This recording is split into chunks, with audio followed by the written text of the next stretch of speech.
Hello guys, welcome to our YouTube channel. SSC CGL 2024 को target करते हुए हमने शुरू की है कंप्लीट पॉलिटी की एक न्यू सीरीज। इसके अंदर आपको कंप्लीट पॉलिटी ऑडियो फॉर्म में अवेलेबल कराई जाएगी दोस्तों। साथ ही साथ इसके हैंड रिटन नोट्स भी आपको टेलीग्राम ग्रुप के अंदर डेली बेसिस पर अवेलेबल कराए जाएंगे। वहां से आप हैंड रिटन नोट्स को रीड कर सकते हैं। आप सभी कैंडिडेट से एक रिक्वेस्ट है कि हैंड रिटन नोट्स को रीड करने से पहले एक बार इस ऑडियो को जरूर सुने, जिससे कि आपको कंप्लीट पॉलिटी समझ में आ सके दोस्तों। किसी भी टॉपिक को रीड करने से पहले अगर हम उसको एक बार ऑडियो फॉर्म में सुन लें तो हमको समझने में आसानी होती है। इसीलिए आप लोगों के लिए ये ऑडियो फॉर्म में कंप्लीट पॉलिटी आप सबके साथ शेयर की जाएगी दोस्तों। तो आइए शुरू कर लेते हैं आज का क्या टॉपिक रहने वाला है। आज के टॉपिक की शुरुआत होगी 1813 के चार्टर अधिनियम के साथ। 1813 के चार्टर अधिनियम के तहत दो अधिकारों को छोड़कर ईस्ट इंडिया कंपनी के जितने भी व्यापारिक एकाधिकार थे सबको समाप्त कर दिया गया। दो अधिकार कौन से थे? चाय का व्यापार और चीन के साथ व्यापार। इन दो अधिकारों को छोड़कर ईस्ट इंडिया कंपनी के सभी व्यापारिक एकाधिकारों को समाप्त कर दिया गया था। 1813 के चार्टर अधिनियम के तहत ही 1813 में ईसाई मिशनरियों का भारत में आगमन हुआ। बात करें 1833 के चार्टर अधिनियम की, तो 1833 के चार्टर अधिनियम के तहत ईस्ट इंडिया कंपनी के प्रशासन का केंद्रीयकरण यानी कि सेंट्रलाइजेशन किया गया। बंगाल का गवर्नर जनरल, जो अब तक बंगाल का गवर्नर जनरल कहा जाता था, अब भारत का गवर्नर जनरल कहा जाने लगा। भारत का पहला governor general Lord William Bentinck को कहा जाता है। ईस्ट इंडिया कंपनी के जितने भी व्यापार एकाधिकार थे सबको समाप्त कर दिया गया था 1833 के चार्टर अधिनियम के तहत। कंपनी के शासन को 20 वर्ष के लिए बढ़ा दिया गया। 1833 के चार्टर अधिनियम के तहत 1835 में अंग्रेजी भाषा को भारत की आधिकारिक भाषा बना दिया गया। 1853 के चार्टर अधिनियम की अगर हम बात करें तो कंपनी के 6 बोर्ड ऑफ डायरेक्टर्स को निलंबित यानी कि सस्पेंड कर दिया गया और अब इनकी संख्या घटकर 24 से 18 हो गई। 1853 से भारतीय नागरिक सेवा के लिए एक लिखित परीक्षा की शुरुआत की गई। अब तक हमने देखा था कंपनी के अधीन शासन को, अब शुरुआत होती है क्राउन के अधीन शासन। 1857 की क्रांति के बाद में शुरू हुआ था क्राउन के अधीन शासन। 1858 का भारत शासन अधिनियम की अगर हम बात करें तो इसी अधिनियम को महारानी विक्टोरिया का घोषणा पत्र भी कहा जाता है। इस अधिनियम के तहत भारत के गवर्नर जनरल को भारत का वाइसराय कहा जाने लगा।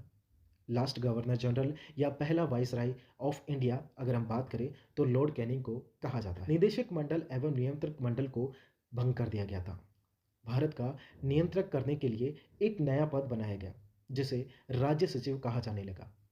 इसकी परिषद में कुल 15 मेंबर थे। इसे ही भारतीय परिषद या गृह सरकार कहा जाने लगा।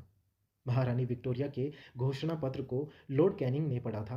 1 नवंबर 1858 को मिंटो पार्क इलाहाबाद में महारानी विक्टोरिया के घोषणा पत्र को लॉर्ड कैनिंग ने पढ़ा। अब देख लेते हैं नेक्स्ट जो आपका इसके अंदर टॉपिक रहने वाला है वो 1861 का भारतीय परिषद अधिनियम रहा। 1860 में first Indian budget James Wilson के द्वारा पेश किया गया।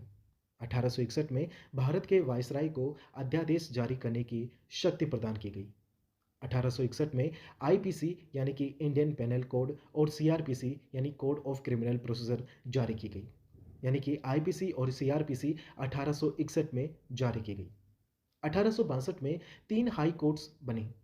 पहला कलकत्ता हाई कोर्ट, दूसरा मद्रास हाई कोर्ट, तीसरा बॉम्बे हाई कोर्ट। 1862 में पोर्टफोलियो आयोग के तहत लॉर्ड कैनिंग ने भारत का विभागीकरण किया। लॉर्ड कैनिंग को भारतीय विभागीकरण का जनक कहा जाता है। 1885 में कांग्रेस की स्थापना की गई। कांग्रेस की स्थापना एहो ह्यूम के द्वारा की गई। उस वक्त भारत का वाइसराय लॉर्ड डफरिन थे। अगर हम बात करें फर्स्ट प्रेसिडेंट ऑफ कांग्रेस की तो डब्ल्यू.सी. बनर्जी को कहा जाता है। फर्स्ट सेशन अगर हम बात करें कांग्रेस का तो वो बॉम्बे के अंदर हुआ था। 1891 में भारतीय परिषद शब्द दादा भाई नौरोजी द्वारा जोड़ा गया। बात करें अगर 1892 का भारतीय परिषद अधिनियम की तो भारत में पहली बार निर्वाचन शब्द यूज किया गया था। इसके अंदर भारत में पहली बार निर्वाचन प्रक्रिया को अपनाया गया। भारत को प्रथम बार बजट पर बहस करने का अधिकार प्रदान किया गया, लेकिन बजट पर वोट करने का अधिकार नहीं मिला। 1899 से 1905 तक भारत का वाइसराय लॉर्ड कर्जन बनकर आया।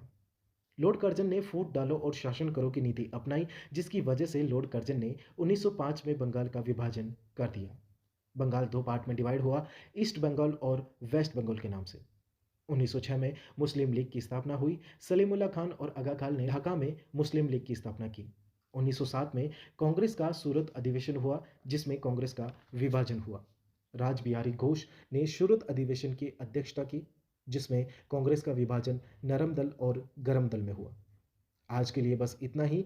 आई होप कि आप लोगों को ये ऑडियो सीरीज बहुत पसंद आई हो। ऐसे ही आपको डेली बेसिस पर ऑडियो फॉर्म में कंप्लीट पॉलिटी डिस्कस की जाएगी। मिलते हैं नेक्स्ट सीरीज में एक और नई ऑडियो नोट्स